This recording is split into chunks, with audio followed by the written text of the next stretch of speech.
Hi, Jenny. Hi, Fanny. Yeah, welcome to our Daily Foods factories. And today we are here in our warehouse, and I will introduce a few our raw materials and raw materials honey and raw materials packing list and unqualified honey, how to store it. How do you manage the qualified honey? We have our warehouse where stock them in different customers and we manage it. At the same time, record the shelf life, production date, and the packing and so on. And the store environments were stored in dry, cold, and model temperatures. It's very good environments.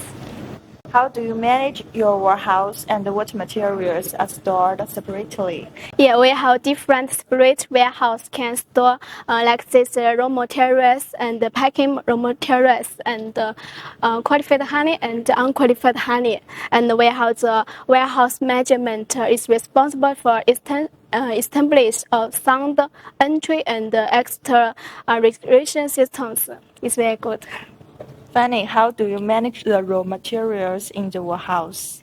Yeah, the quality of our raw materials is based on the product quality. Each of our materials enter our factories is tested according to the standards and zero defect shipping plant output and a zero receipt and one return.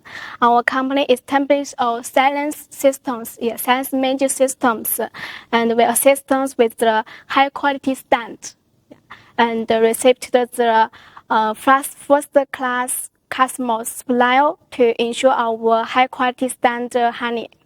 Fanny, how do you store the raw materials and the qualified honey? Yeah, you see all of our raw materials honey and the honey is on the plant tidy and all is isolated from the wall and from the floor. Fanny, how do you ensure that the goods in the inventory will not be damaged or contaminated due to the accidents? Yeah, the warehouse keeper regularly spoils to the temperature and humidity of the warehouse specific range and to ensure the quality of our honey is safe and to ensure food is safe and harmless and gluten-free and solve any problems it may affect food safe immediately.